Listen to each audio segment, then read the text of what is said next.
America.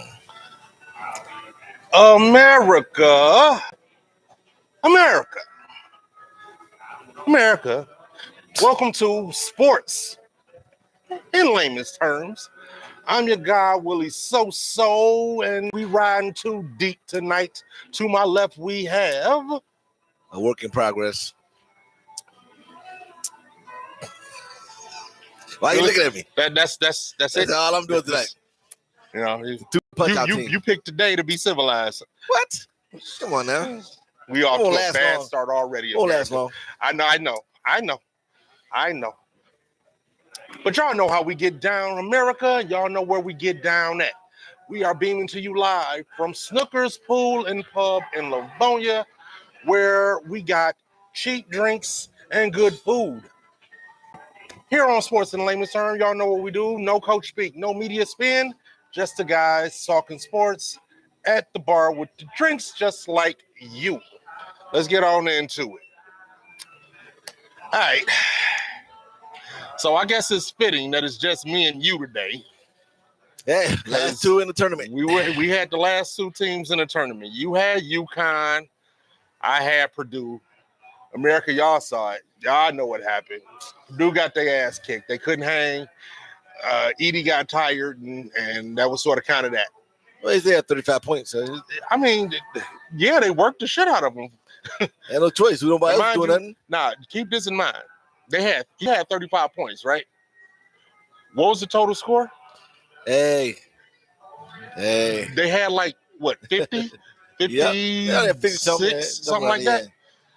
They worked that boy to death. Nobody else was doing nothing. Yeah, they worked the boy to death. But okay, fine.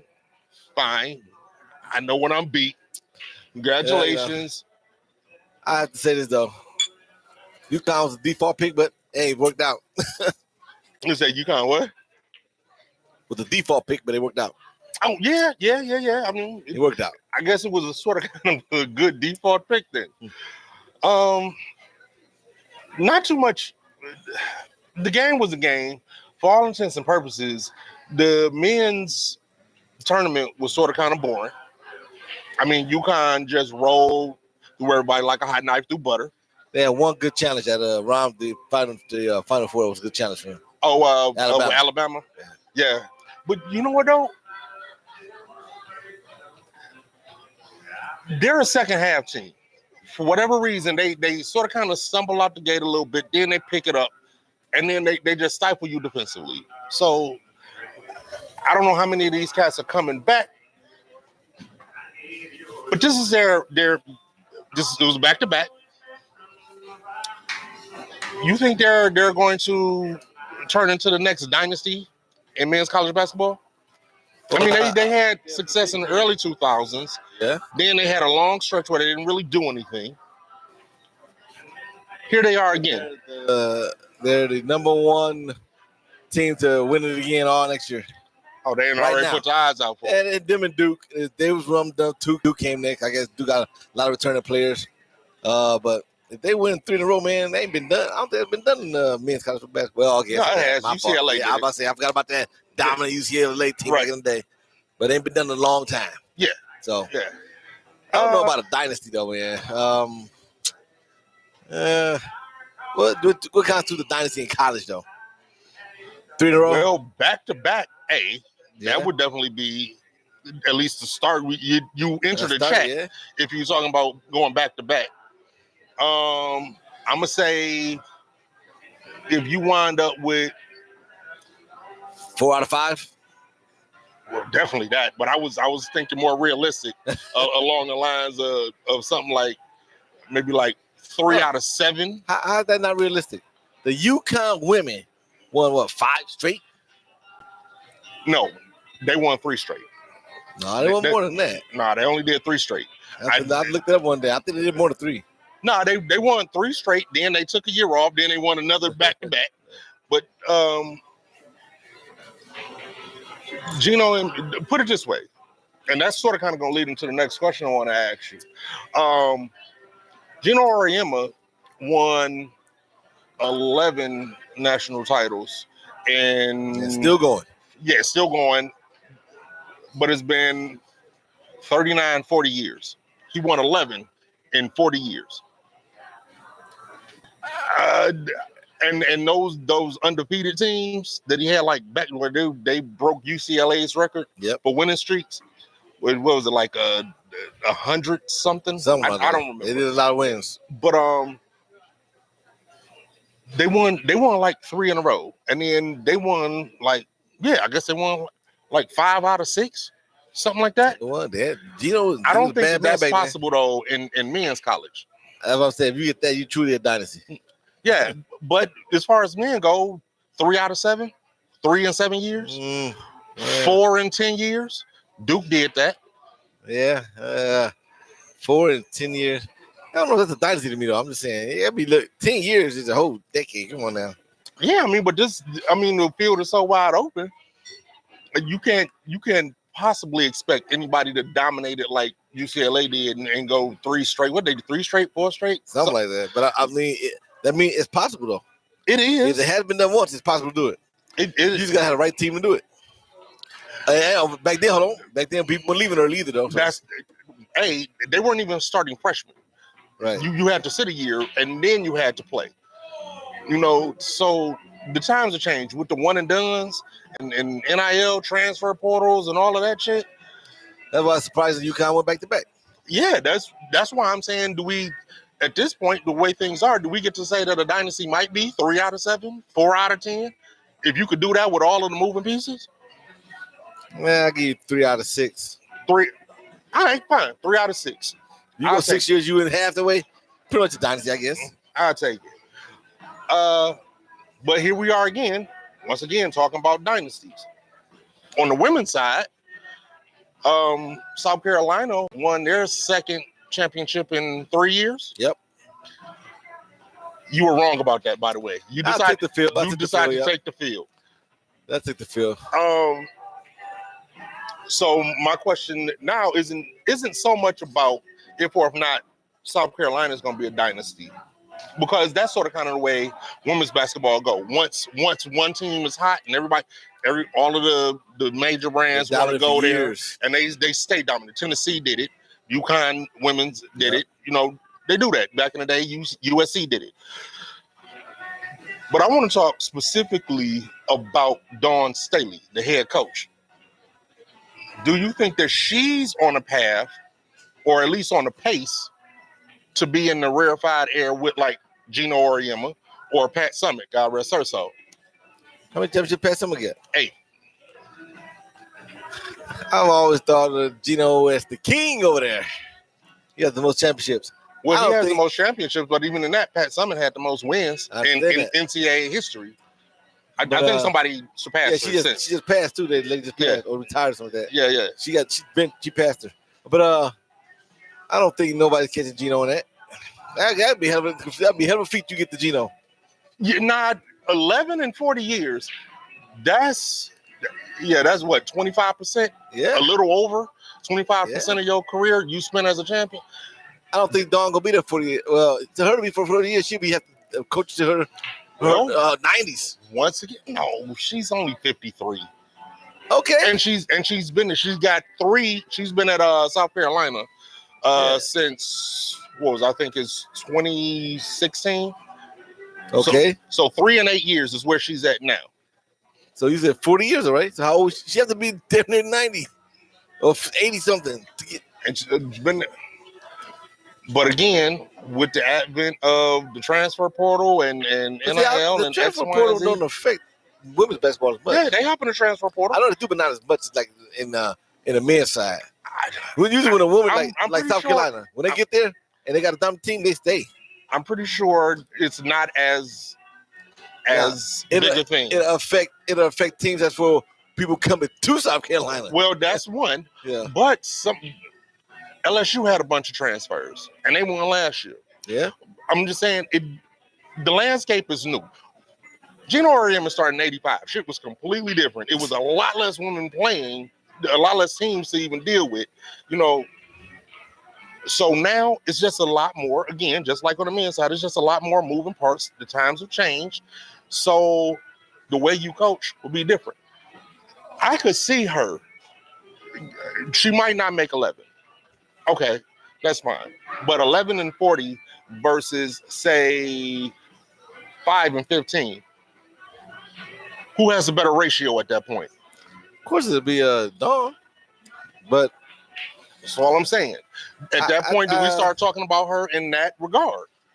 Nah, not really. Yeah, you have to at least get 7, get the pat at least. We're not going to adjust for the times. Nah, Of course you're not. of course not. Championships. Look at it. Me and because like I said, if you a team that's dominant, you like the LSU won last year and all that stuff. People want to come to you, so your supporter gonna help you out.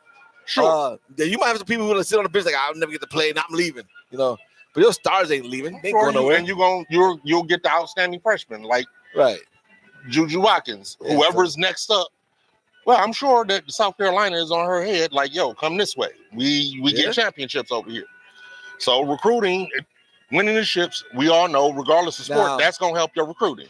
So I will be shocked if you a star like Juju and I can't see her ever enter the portal. Never. She doesn't have to. Unless she's going somewhere else where they're going to give her more NIL money. I mean, she already got her little commercial with Joel Embiid. So yeah, 2 commercials. Oh, I only seen the one. But you see the one when she's at the computer trash talk. Say, we need to upgrade your crash talk. Oh no, I just seen the one she was at the barbershop. Yeah, commercials. So yeah, no, she doesn't have to go anywhere. She's a star already. The other girl, not Angel Reese, she actually transferred to LSU. White girl, can't think of her name right now. I know you're talking about. Yep. But she's a star, and she'll be back next year. Mm-hmm. The way the transfer portal and all of that set up now, it can, especially in women's basketball, perhaps expedite getting and winning more championships. Yeah, but like I said, I don't see a girl at a star at a. I don't see a girl starting at a major school transfer in the portal. But like the young girl, the guy girl that went to the LSU came from another school, not major powerful school. She wanted to be at one. She went to LSU. Right. So I see it affecting it that way. Take it away from the people who don't even have opportunity and putting them not as much as men's. No. Right. But then again, that's when the recruiting part kicks in. And having championships, 2 out of 3, that kind of thing, 3 total in 8 years, that kind of thing, of course that's going to help a recruit. Of course. So I could see. The key about that, though, you can't get everybody. So there's gonna be some good players out there to go other places. Yeah, you just got to get enough.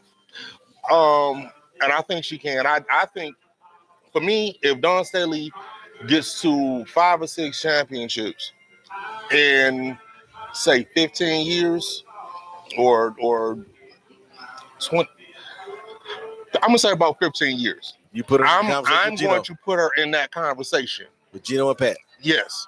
I'm going to put her in that conversation, and that's literally just adjusting for inflation and time. I'm going to do it. I can't do it. Anyway, let's get 7 of me talking. I'm talking.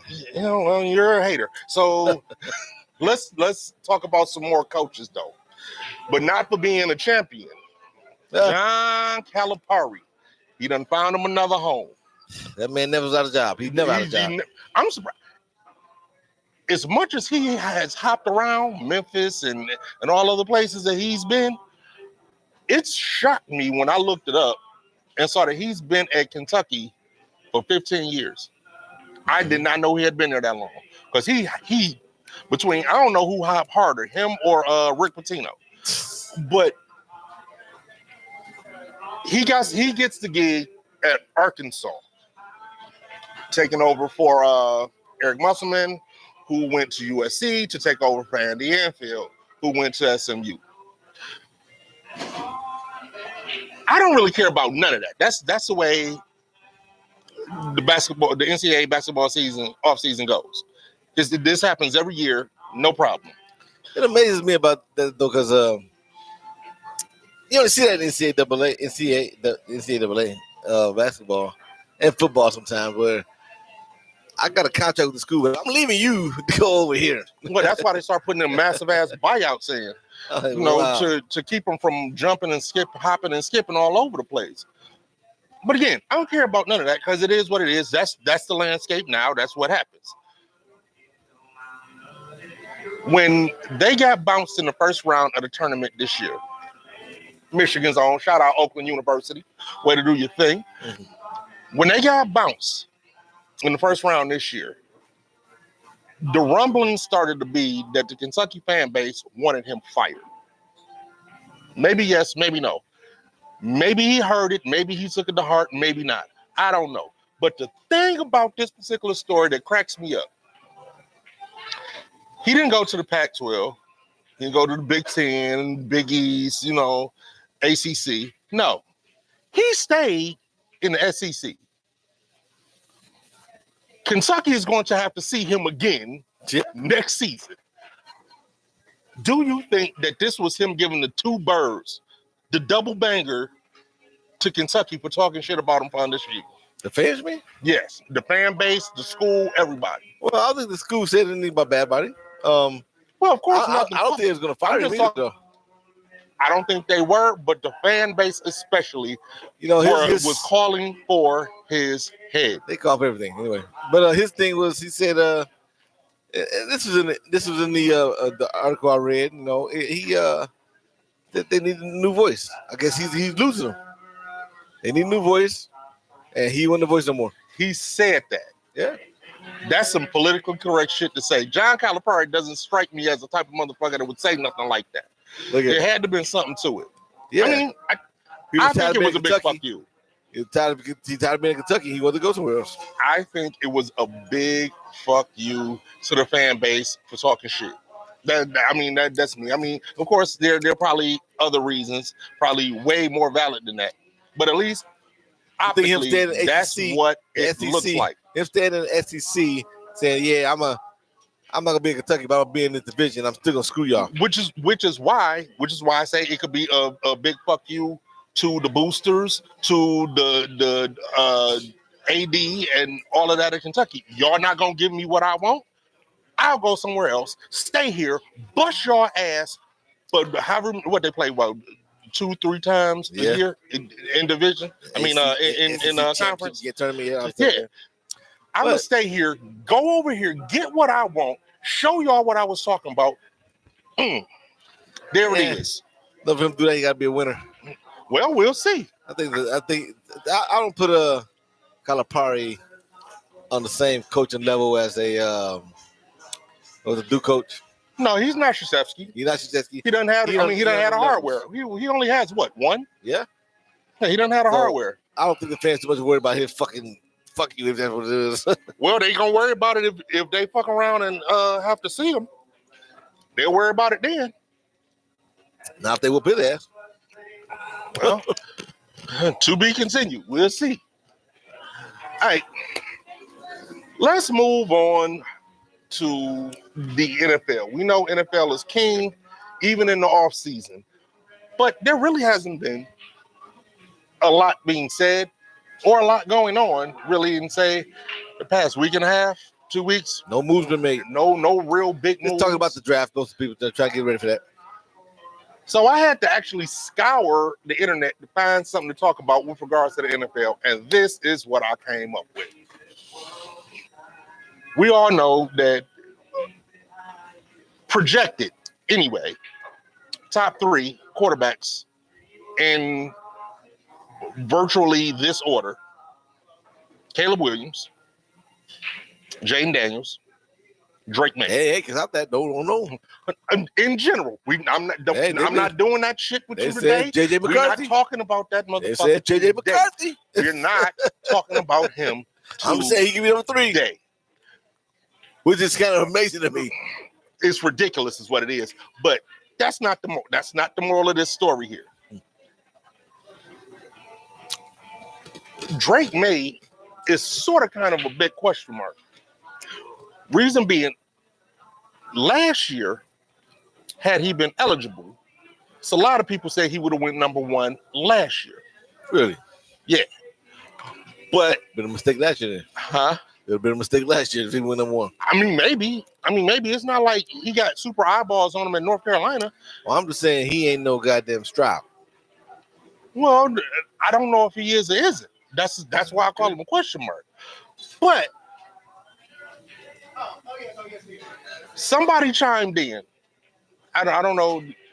I don't know if I really put any real stake in this guy and what he has to say.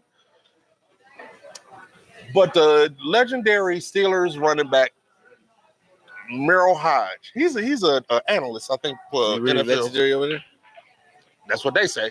Okay. Hey, I ain't got shit to do with it. Let's look at the numbers again. God damn it. I mean, yo, I just remember from taking money from SMU back in the day. But neither here nor there. Wow.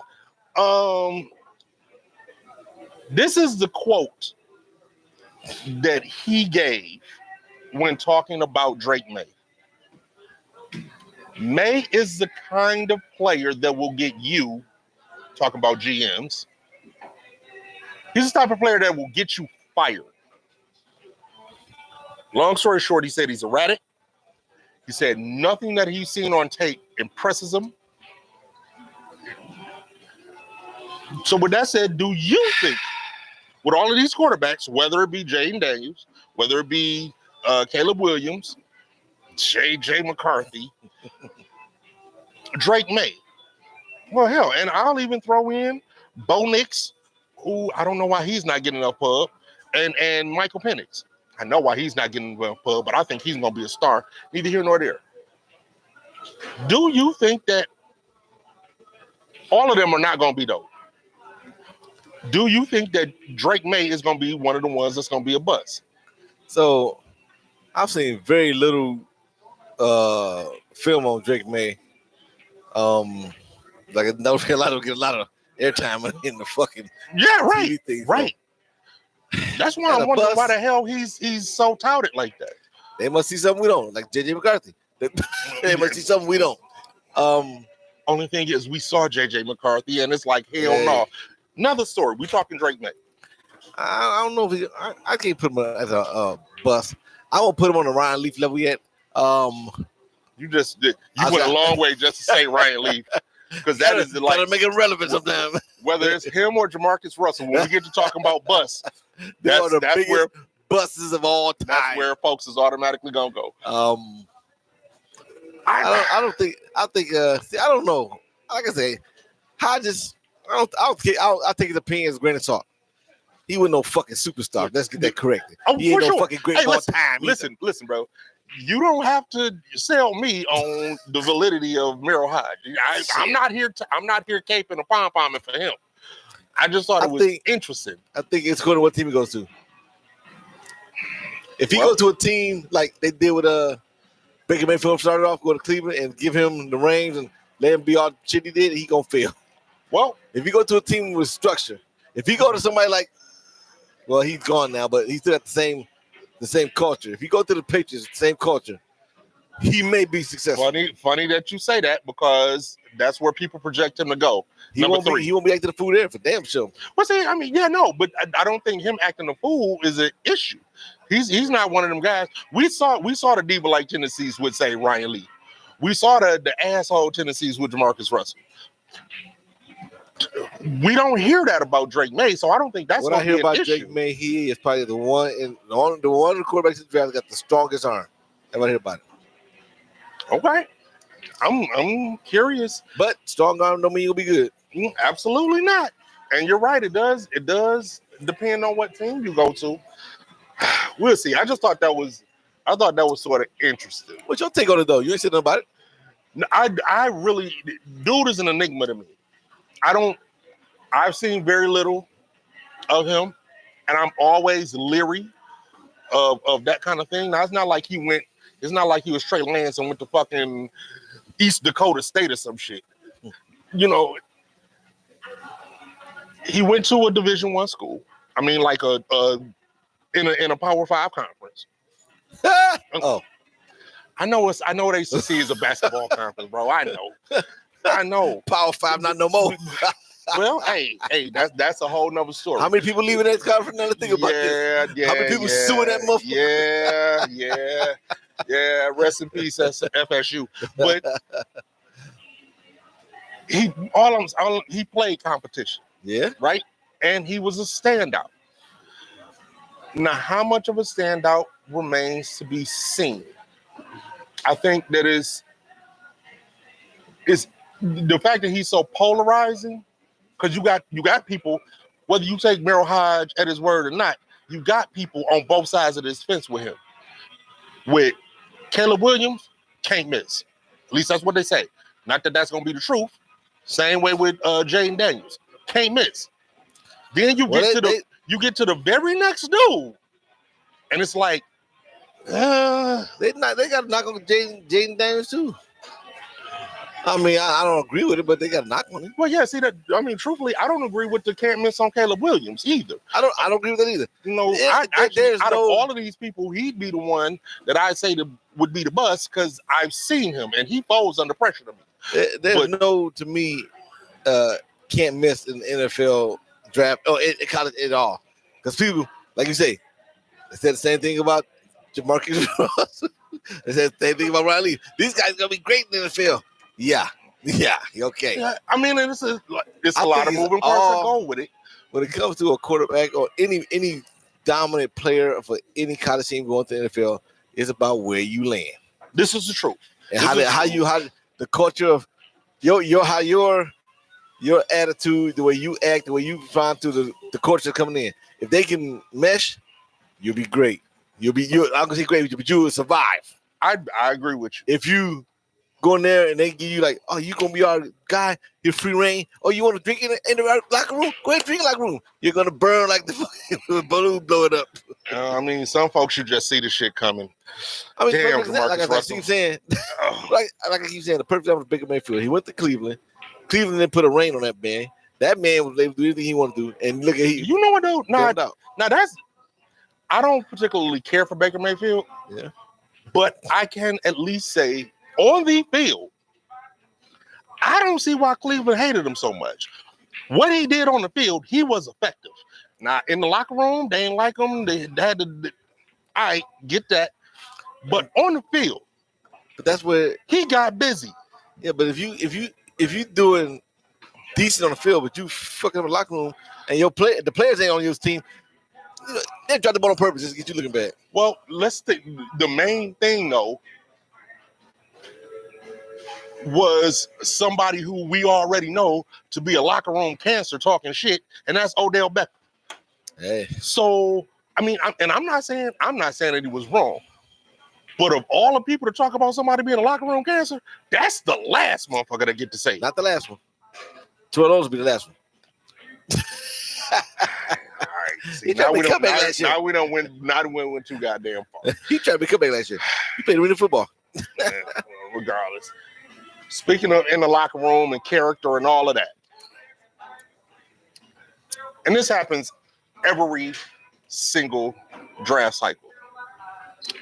T'Vondre Sweat, standout D lineman he was from Texas, I believe. Yep. Gets popped for driving while intoxicated over the weekend. And according to all of the mock drafts that have come out since then, stock done plummeted, as we would expect. I'm sick of hearing about it, though. Not just him, anybody, whether it's Larry Tunsil with the bong mask or Joe Mixon smacking folks. Do you think that there should be some type of penalty enacted for prospects that get into it pre-draft? So I'll say this about that. Two things. One, they're human. Shit gonna happen. They're intoxicated. They're not in the union. So they're human. Oh, you said they're human. I thought you said the union. Human shit gonna happen. So him, that DUI, whatever, if that's gonna drop his stock, is somebody gonna win on that lottery? Fuck it. They win on that lottery because his game ain't affected by that. Number two is you can't pose a penalty on somebody who ain't in your fucking league yet. He might not even get fucking drafted. Well, that's the thing.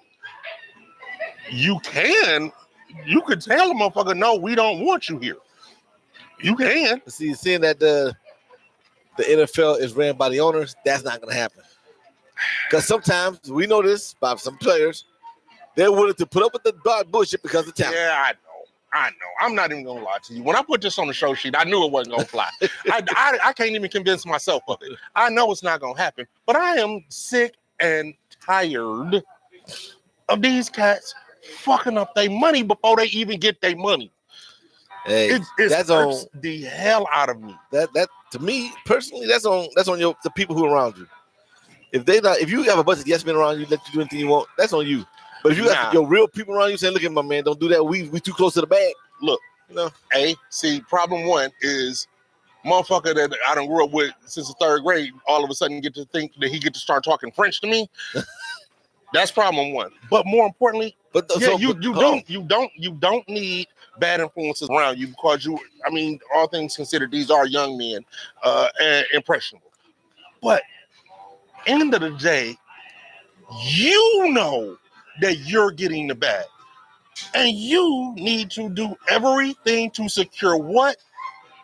The The bag. bag. That includes not getting pop.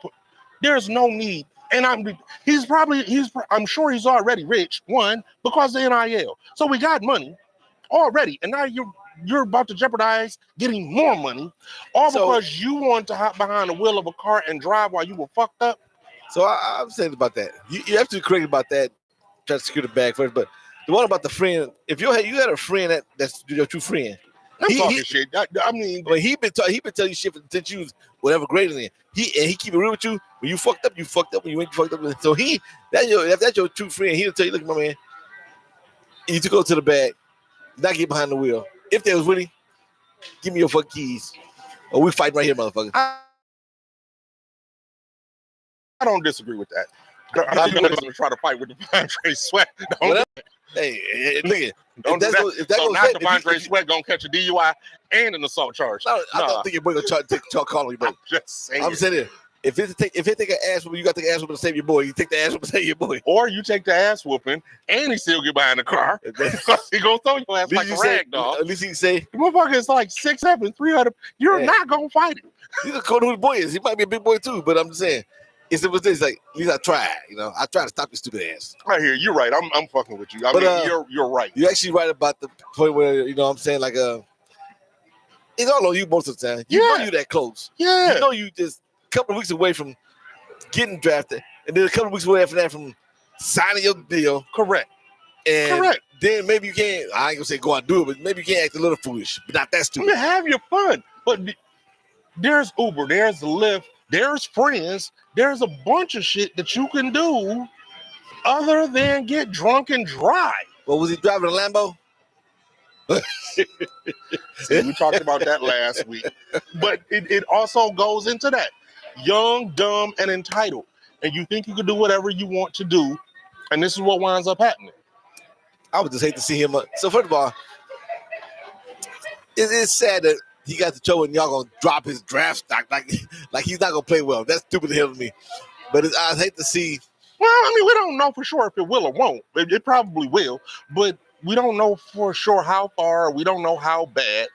We don't know exactly what the monetary effect of that is going to be. Could he drop down to the Lions?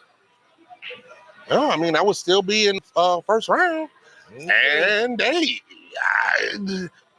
okay, he's not going to the Lions. The Lions not going to fall that far. I don't know. I'm not saying that he can't fall that far, but what I am saying is the Lions have a habit of not drafting players like that. I'm sorry. Can you say Jalen Carter? Hey. Which was literally just last year. Same thing. The Lions passed him up for. They passed him up. They got a pretty good running back. I'm not mad at it, but what I am saying is, how did Jalen Carter play this year? It was okay. It was decent. Let's talk about who Jalen Carter is in 3 years, as far as if it was a mistake not to draft him. That's the key right there. 3 years. Huh? That's the key right there. 3 years. 2 years. Yeah. Let's wait a minute. But my point in speaking on it now is the fact that we know that the Lions don't draft when they hear shit like this, legal trouble. Good night. Nope. Not dealing with it. Yeah, most teams wouldn't, but I think that you make an exception sometimes. Like, man, if you just went out there and assaulted your girlfriend and you run off, then I can see you getting cut and getting fired. Why are you sneak dissing? This is so unnecessary. I just said no names. I just said. This is so unnecessary. Cam Sutton didn't do shit to you. I said about Cam Sutton. I'm just speaking out of general. He's the first one to carry on with the show. Carry on with the show. I'm just saying. I understand him cutting a person like that. I'm saying, or not drafting a person like that. I'm saying. And I think that same edict would apply to somebody at this point, like Tavondre Sweat. Oh no, we're not even going to take that chance on you. You may be a problem. I don't know. Unless they think that this man is the next Lawrence Taylor, I don't think that he got a shot at being a Lion. We the next Lawrence Taylor. Well, I mean, we know he's not, but I'm just saying that's not happening. Anyway, I tried. I shot my shot with my idea of them getting penalized. It's not gonna happen, but whatever. Speaking of penalized, let's move to the NBA and talk about other prospects. Bronny James, touted son of NBA icon LeBron James, is going to tiptoe his way into the NBA draft next year. Now, if I understand this correct, he's not going to screw up his eligibility because he also entered the transfer portal. So if he hears from the scouts and the people, they could tell you, yeah, you look like you're projected to be here, depending on what they say, he'll probably go back to college. He'll be back to college. He's tiptoeing into the NBA draft. Let me tell you something, though, man. Can we just say that this is a bad fucking idea? It's a bad move for him. It's a bad move for him. He didn't play. He came in mid-season. He didn't get a lot of playing time. He was already hurt. Why? Not just hurt. Hold on, not just hurt. Oh yeah, damn near died. Cardiac arrest. So he I don't know what he's trying to prove, but you know what come on, you know what that's about. I know what it's about, but I'm still, come on, man, you almost trying to stunt like his daddy. Daddy damn near died. I hear you. So I think you should stay in college another year and see what his body really can be taking, what he can't take. NBA game is a little bit more stressful than a little more intense than for college. Just like the situation in Buffalo with DeMar Hamlin, who still ain't played that much yet. What do you mean they played that much? He didn't play. I think he played game two, didn't he? No, he started game one and did not play again for the year. Right. So this is life, literally life and death. My heart stops on the field of play. My heart stops in practice. That's the end of my basketball career. That's it. I'm not playing anymore. Especially when your daddy is LeBron James. You really don't need the money. No, that ain't the issue. I'm not playing. There is no guarantee that this episode does not occur again or something more severe gets worse or whatever. And I know, again, because who his daddy is, he has the best medical staff at the ready. Get that. I'm not risking it. That's what I'm talking about. I'm not risking that. I'm not risking that. I'm sure. I'm not sure how LeBron is involved in this. But I'm sure he's telling his son, "Look at my man. I know you want to play NBA. I don't think you're ready, and I think you should go play somewhere." So maybe this was a move for him to just hear for himself from the scouts and the whoever's. I mean, there's a whole little thing that they go through. So he'll find out. The other thing is, performance-wise, and you hit on it, he had a lackluster season. Nothing about lackluster. Right. Nothing about what his performance was. I mean, we're not going to hold it against him, what happened to him, but nothing about his performance says he's draft ready. There's no mock draft that got him being drafted. I don't see why there should be one at all. Like, dude, like I say, you got the heart problem. You didn't play all the season. You really wasn't that good when you did play in USC. You're not ready. You're right. I hope he rethinks this. I hope he don't get it on. Certain individuals, because their last name, even though they wasn't that good, got drafted by certain teams. Shaquille O'Neal's son got drafted by the Lakers because of Shaquille O'Neal. What's his son's name? Shit. Exactly. Exactly. Well, that's my point. Still got drafted by the Lakers. Went to the what's that league? The G League. Never really made it up to the NBA. And I think he's playing somewhere, some other G League. Yeah, Scottie Pippen's son. He on the roster, but he really ain't that good. I only see that I know right Shit, now. Giannis' brother, same thing. And Both he's of them. on the roster. Just basically, they're holding up roster spots from people. That's because of Giannis, though. But both of them, one was on the Lakers. They got cut, and he had to go overseas to play. But only one kid that I know from father to son that I've seen, I'm sure there's more. Well, actually, probably two of them that are playing and playing well. Kenyon Martin's son is a beast. Where is he at? In Dallas. Kenyon Martin's son is a beast. And Hardaway's son. He's a good defender. He's My fault, marginal. no, Gary Payton's son. Also marginal. Good defender, though. Great defender.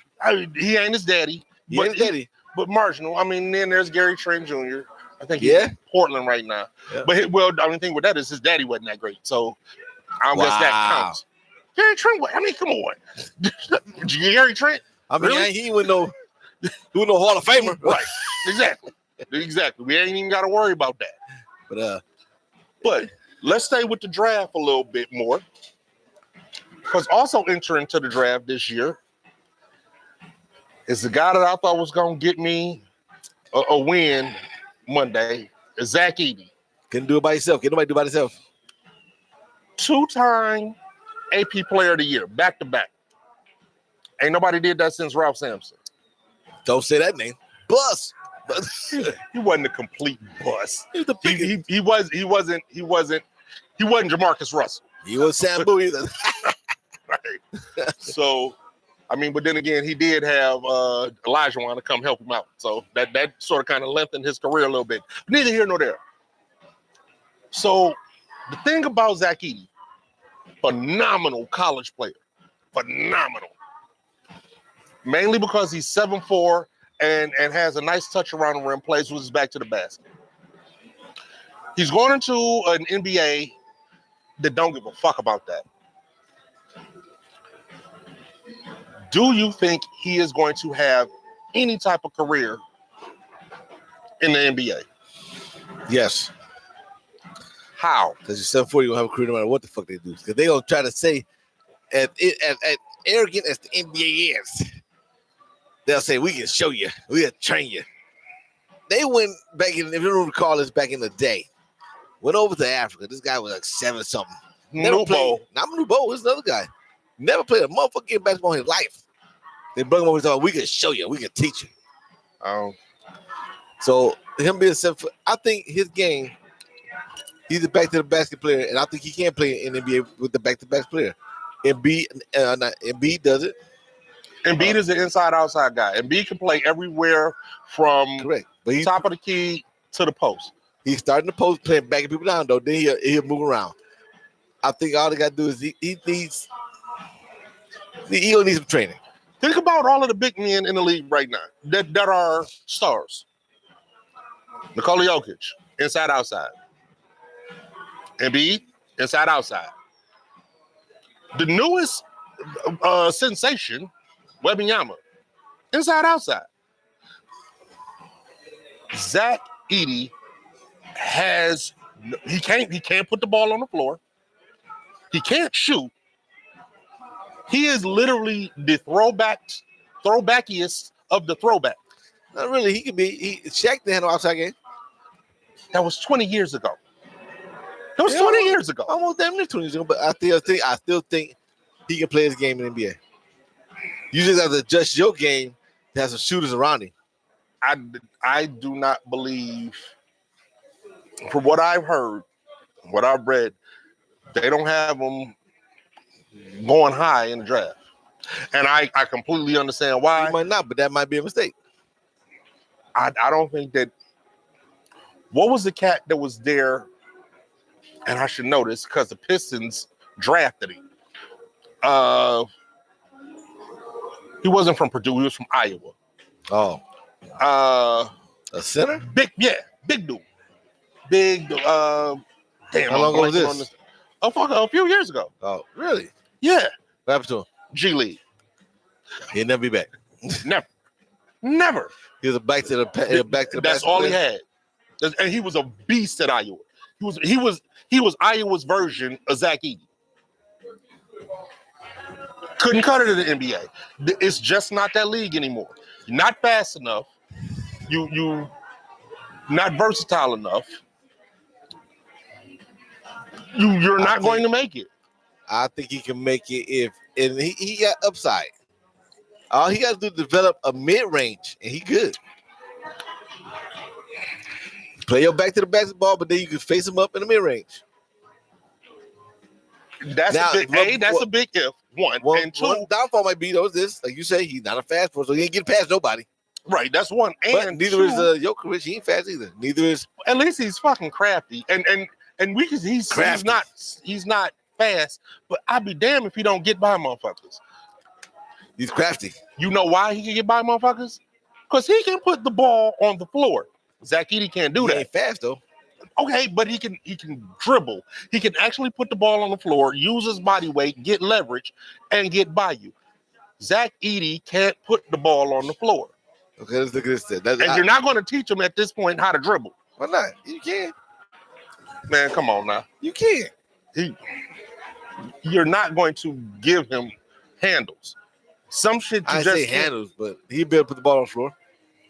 Hold on, first of all, we don't know if he can do that or not.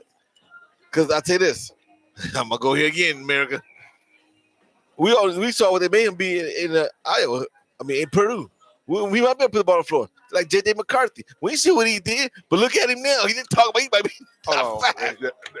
No, that's not an apples to apples comparison. I'm just saying. We don't know what the system made J.J. McCarthy what he was. We do know about Zach Edey, though, because literally the only person they put the ball in the hands of was Zach Edey. And he had the opportunity to showcase whatever he had. Not because the coach is like, here, you play with your back to the basket. I don't want to see you out there jumping and shooting. We'll know what he does in practice. Perfect example, Ben Simmons. Every shot in practice. Now I saw him practice saving that motherfucker, hitting threes, everything. But getting the game. You do realize that he is a head case. That is a completely different issue as well. The game, he can't lay a layup. That is a completely different issue as well. I'm just saying, it is documented that this man has emotional and mental issues. Emotional damage. So, yeah, no, that's a horrible example. I'm just saying, horrible. I think with the right training, he's still going to be taught different moves and be crafty. They would literally have to teach him how to play basketball again. I don't think you're too far now. Nobody is taking that chance. I doubt it very highly. You're too far now. I do. Emotional damage. I'm sorry, Ben. I used to like Ben a lot too, man. It was dope. I thought before he turned into a head case. I thought it would be the next Magic Johnson. He would have been. Somebody fucked with that boy head. Yeah. They took him to a sunken. Did he date a Kardashian? I don't know, because somebody took him to a sunken place, and he ain't been right ever since that Atlanta series. He didn't even play this year, I don't think. No, he did. He started, and then I gotta get my life together. I gotta go to Joshua Tree and do some meditating. I'm not against nobody getting their bag, but that there is the person's reason why you don't give motherfucker guaranteed money. That brother is stealing money. Oh, he's stealing money. They guaranteed that man about $70 million. Oh yeah, I don't know. I can't tell you what he's stealing money. It was a lot, and he ain't got to play another game in his life on too. All right, so let's move on to something else that's happening in the NBA right now.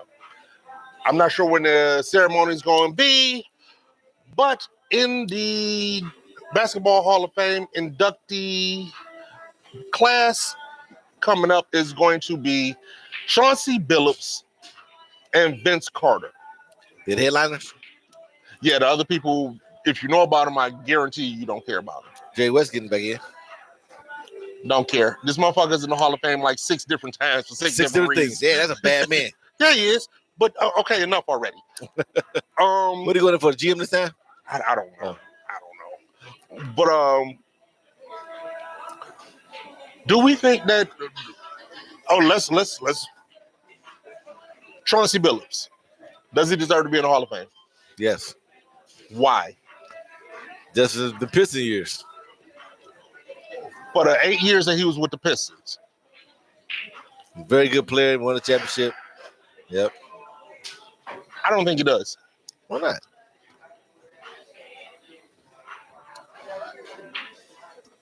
Let me rework this question. Let me rework this conversation and start at the end and go to the beginning.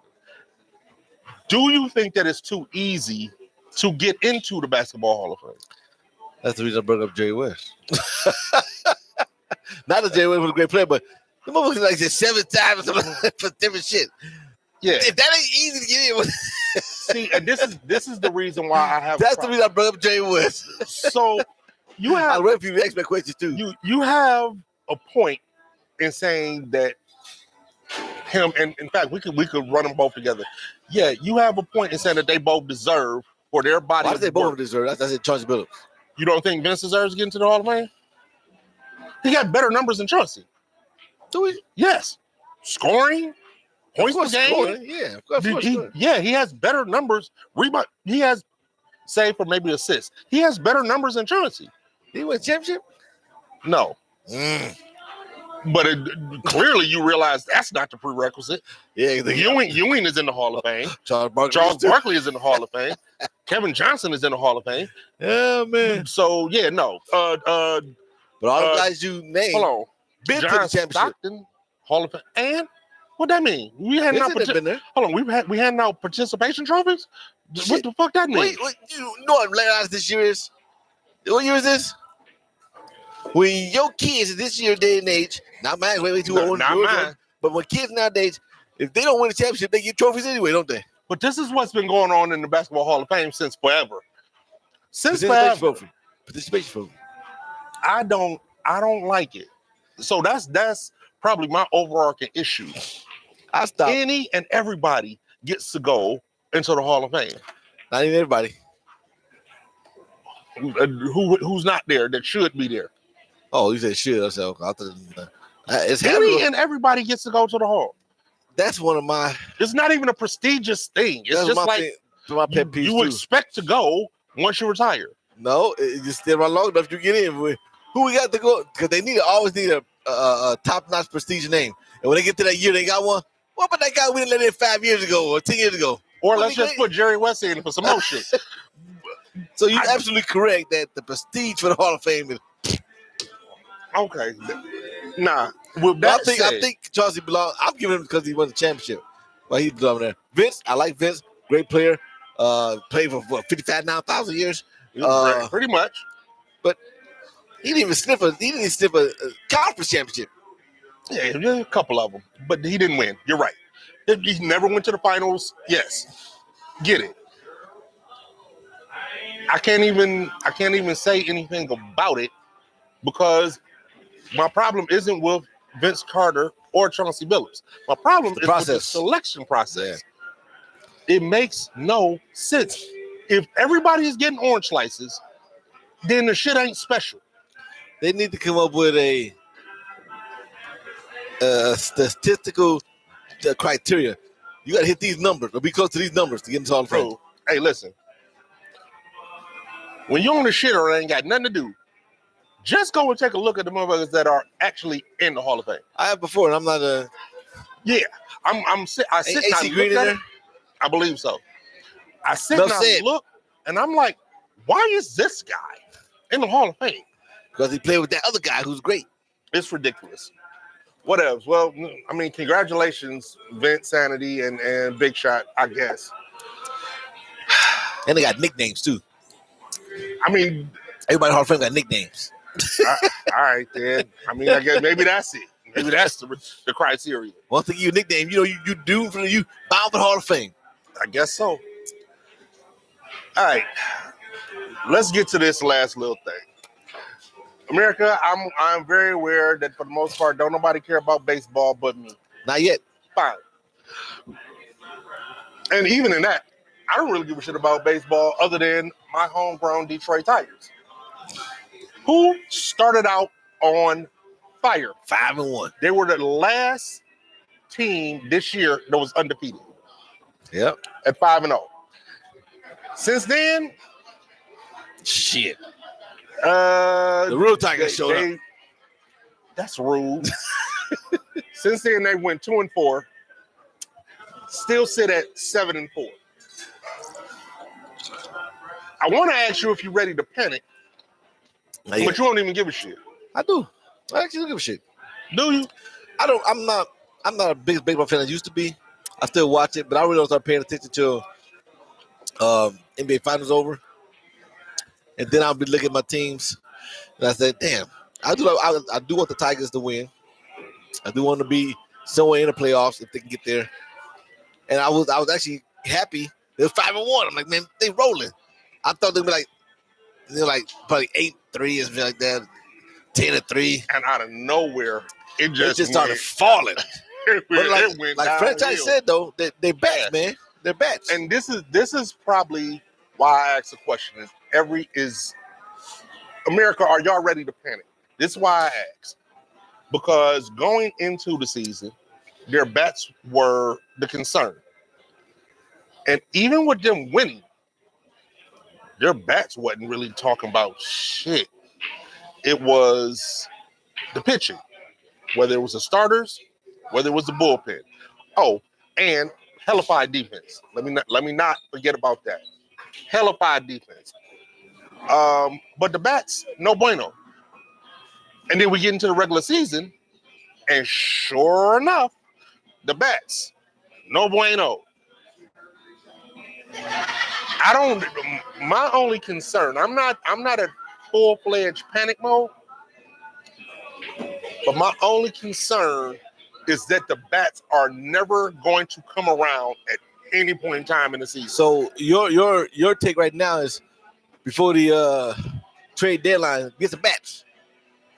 Well, before the trade deadline is going to depend on how long they can sustain this model where the pitching is lights out, the defense backs them up, and they can win in low-scoring games.